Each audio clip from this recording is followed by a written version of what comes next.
So we thought we'd give you our first voiceover video. Here we've got a Bulls Pro 600 carbon bike in for a full service. There you can see the disgusting bar tape, duct tape all over it.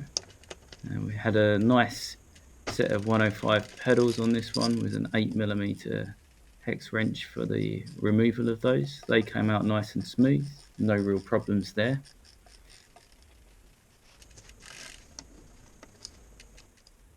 Both the drive side and the non-drive side had been obviously out before, so we didn't have any issues with removal. We measured the chain, and as you can see, it's way out of specification, both on the 0.5 and 0.75, so we're going to be replacing that. Interestingly, this one didn't have a quick release, so we've used the chain punch on that to remove it.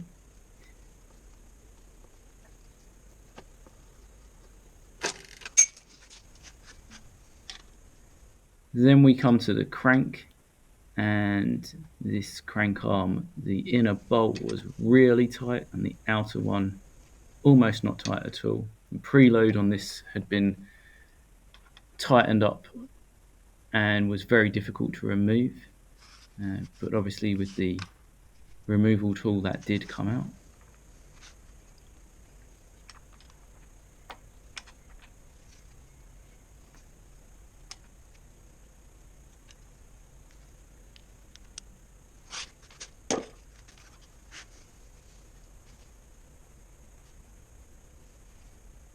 And here we're just pulling off the crank arm, and then with a soft face hammer just knocking that through so that we can release the crank from the bottom shell.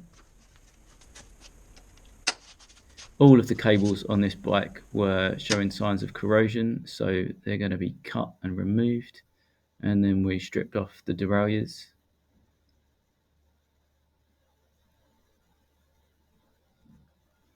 The rear brake pads and the front brake pads were also very worn, so we're just going to remove those brakes and make sure that we have anti-seized. They get really gummed up, particularly in the wet weather here in the Netherlands. The rear derailleur has come off, and that will be stripped and serviced as well on the bench.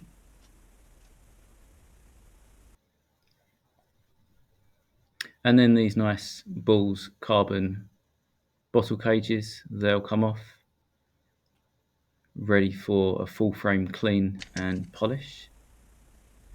This frame has a derailleur bracket which is mounted around the post.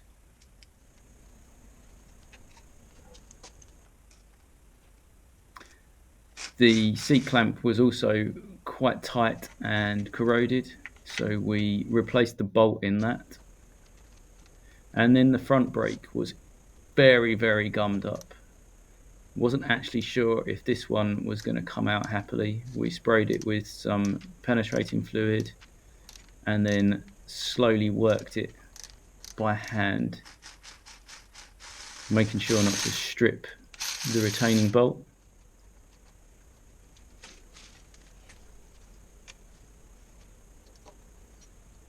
And as you can see, it came off.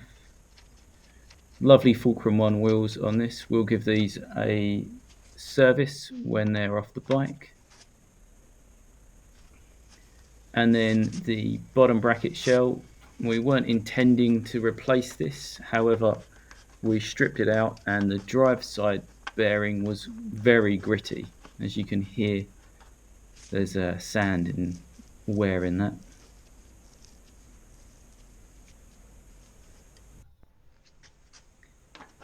Again, non-drive side incredibly tight on this bike.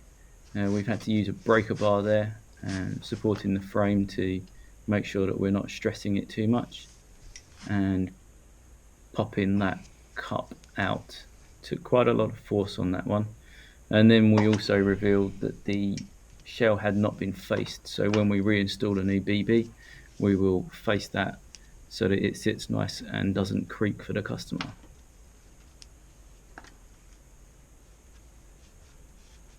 And that was the full strip down.